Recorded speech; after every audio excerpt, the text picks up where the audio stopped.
ನಿಮಗೆ ಕಷ್ಟಗಳು ಅನುಭವಿಸಿರೋ ಅದರ ಉದಾಹರಣೆ ತುಂಬ ಇದೆ. ಎಷ್ಟೋ ಜನ ಅವರ ಜೀವನ ಕಳ್ಕೊಂಡಿದ್ದಾರೆ. ಎಷ್ಟೋ ಜನ 30 ವರ್ಷದಿಂದ ಈ ಒಂದು ಕೋರ್ಟ್ ಕತೆ ಓಡಾಡ್ತಿದ್ದಾರೆ. ಭಾಳ ಹೋರಾಟ ನಡೆದಿದೆ. ಅವರೆಲ್ಲರ ಕಷ್ಟದ ಮುಂದೆ ನಂದೇನು ಅಂತ ದೊಡ್ಡ ಕಷ್ಟ ಅಲ್ಲ. ತುಂಬ ಒಂದು ಅಳ್ಳು ಸೇವೆನೂ ಸಹ ನಾನು ಹೇಳ್ತಾ ಇದ್ದೆ. ಮೂರ್ತಿ ನಾನು ಸಾಮಾನ್ಯವಾಗಿ ಮಾಡಿದ್ದೀನಿ ಅಂತ ಏನು ಅನ್ನೋದಕ್ಕಿಂತ ಬಟ್ ಜನಗಳ ಪ್ರೀತಿ ಜಾಸ್ತಿ ತುಂಬ ದೊಡ್ಡದಿದೆ. ಅಷ್ಟು ಪ್ರೀತಿ ರಾಮನ ಮೇಲೆ ಇರೋವಂಥದ್ದು ಕಾಣಿಸ್ತಾ ಇದೆ. ಈ ಒಂದು ಕೆಲಸನ ಎಲ್ಲರೂ ಮೆಚ್ಕೋತಾ ಇದ್ದೀರಾ. ನನಗೆ ಅದೇ ಒಂದು ಸಂತೋಷದ ವಿಷಯ.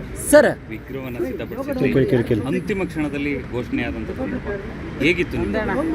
ನನ್ನ ಹೆಸರು ಫೈನಲೈಸ್ ಆದಮೇಲೆ ನನಗೆ ಅದಕ್ಕಿಂತ ದೊಡ್ಡ ಜವಾಬ್ದಾರಿ ಏನು ಅನ್ನಿಸ್ತು. ಈಗ ಸೆಲೆಕ್ಷನ್ ಆಯಿತು. ವಿಗ್ರಹನ ಪ್ರಾಪರಾಗಿ ನಾವು ಒಳಗೆ ಹೇಗೆ ತೊಗೊಂಡೋಗ್ಬೇಕು ಅನ್ನೋ ಒಂದು ಯೋಚನೆ. ಅದಕ್ಕೆ L&T ಅವರು ಸಹಾಯ ಮಾಡಿದರು.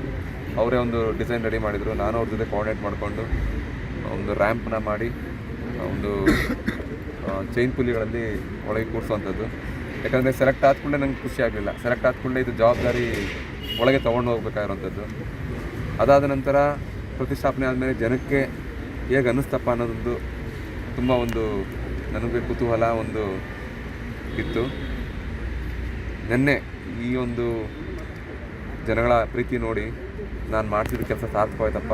ನೆನ್ನೆ ನನಗೆ ಒಂದು ಅಂದರೆ 7 ತಿಂಗಳಾಯ್ತು ಸರಿಯಾಗಿ ನನ್ನ ಮನೆಗೆ. ಅಂದರೆ ನಮಗಲ್ಲಿ ಚೆನ್ನಾಗಿ ನೋಡ್ಕೊಂಡಿದ್ರು. ಶಿಲ್ಪಿಗೆ ಸಿಕ್ಕಬೇಕಾದಂಥ ಗೌರವ ಇರ್ಬೋದು. ಕೊನೆ ಸಮಯದಲ್ಲಿ ತುಂಬ ಅವ್ರಿಗೂ ಒತ್ತಡ ಇರೋದ್ರಿಂದ ಮೋಸ್ಟ್ಲಿ ಅವ್ರೂ ಒಂದು ಗಮನ ಕೊಡಲಿಕ್ಕೆ ಆಗಲಿಲ್ಲ. ಬಟ್ ನನಗನ್ನಿಸುತ್ತೆ ಇವೆಲ್ಲ ತುಂಬ ಸಣ್ಣ ವಿಷಯ. ದೇವರಿಷ್ಟು ದೊಡ್ಡದು ಕೊಟ್ಟಿದ ಮೇಲೆ ಅದರಲ್ಲಿ ನಾವು ಹುಡುಕುವಂಥದ್ದು ಬೇಕಿಲ್ಲ. ನಾವು ಭಗವಂತ ಇಂಥ ಒಂದು ಕಾರ್ಯನ ನಮ್ಮ ರಾಜ್ಯದಿಂದ ನನ್ನ ಕೈ ಮುಖಾಂತರ ಮಾಡಿಸ್ಕೊಂಡಿದ್ದಾರಲ್ಲ, ಅದೇ ದೊಡ್ಡ ವಿಷಯ. ನಮಗೆ ಇನ್ಯಾವ ಒಂದು ಬೇರೆ ಒಂದು ಮನ್ನಣೆ ಆಗಲಿ, ಬೇರೆ ಒಂದು ಇದು ಬೇಕಿರಲಿಲ್ಲ ಅಲ್ಲಿ. ನನಗೆ ಈಚೆ ಜನಗಳ ಜೊತೆ ಇರೋದೇ ಖುಷಿ ಇತ್ತು. ನನಗೆ ಆ ಸಮಯದಲ್ಲಿ ಜನರ ಭಾವನೆ ಹೇಗಿರುತ್ತೆ ಅಂತ ನಾನು ಅನುಭವಿಸ್ಬೇಕಿತ್ತು. ನಾನೇ ಅದಕ್ಕೆ ಜನಗಳ ಜೊತೆ ಇದ್ದೆ.